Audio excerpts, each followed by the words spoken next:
So hello everyone, कैसे हो आप सभी।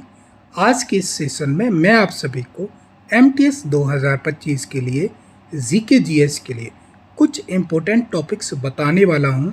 और अगर आप वो टॉपिक्स भी अच्छे से पढ़ जाओगे तो आपके MTS में कम से कम 8 से 10 सवाल जो है बन जाएंगे।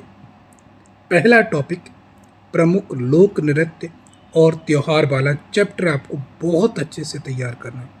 दूसरा और इम्पोर्टेंट सेंसस जनगणना वाला चैप्टर आपको अच्छे से तैयार कर लेना है। 100% क्वेश्चन आता है, 90% भी नहीं 100% आएगा। उसके बाद बुक्स एंड ऑथर्स अच्छी से पढ़ लेना भाई, 100% सवाल आपको देखने को मिलेगा। फोर्थ चैप्टर जो है हमारा रहेगा पॉलिटी के सारे आर्टिकल्स आपको लिखने हैं, कहीं से भी लिखना। बहुत सारे टीचर्स ने यूट्यूब पर पढ़ा रखा है, आप वहाँ से भी देख करके सारे आर्टिकल्स लिखना।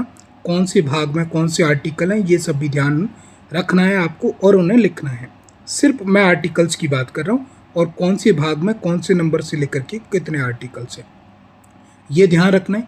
उसके बाद आपको जियोग्राफी से आपको जो है चैप्टर तैयार करना है कि भारत की सीमा कितने देशों से लगती है, किस देश के साथ हमारे कितने राज्य सीमा बनाते हैं, कौन कौन से बनाते हैं, और उसके साथ हमारी कितनी किलोमीटर उनसे हमारी जो है सीमा जो है बनती है।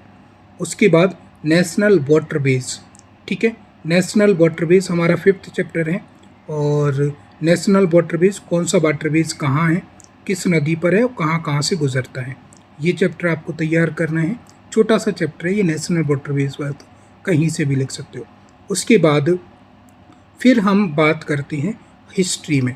तो हिस्ट्री में भाई आपको सबसे पहले अगर आप पढ़ रहे हैं तो सबसे पहले पढ़िएगा मॉडर्न हिस्ट्री, और उसके बाद मिडाइवल हिस्ट्री में से आपको इतना तो ध्यान रखना ही है कि कौन सा राजा किसके बाद शासक बना, या राजाओं का क्रम जो है आपको ध्यान में रखना है, ठीक है। और युद्धों का ध्यान रखना, कौन सा युद्ध किस किस के बीच हुआ, वो क्वेश्चन भी आपसे बनता है। तो ये सब बातें आपको ध्यान में रखनी है हिस्ट्री से।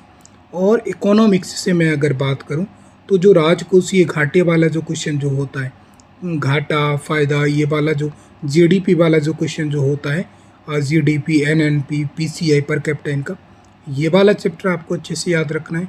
और इसके बाद मैं बात करूं तो आप इम्पोर्टेंट डेज याद कर सकते हैं।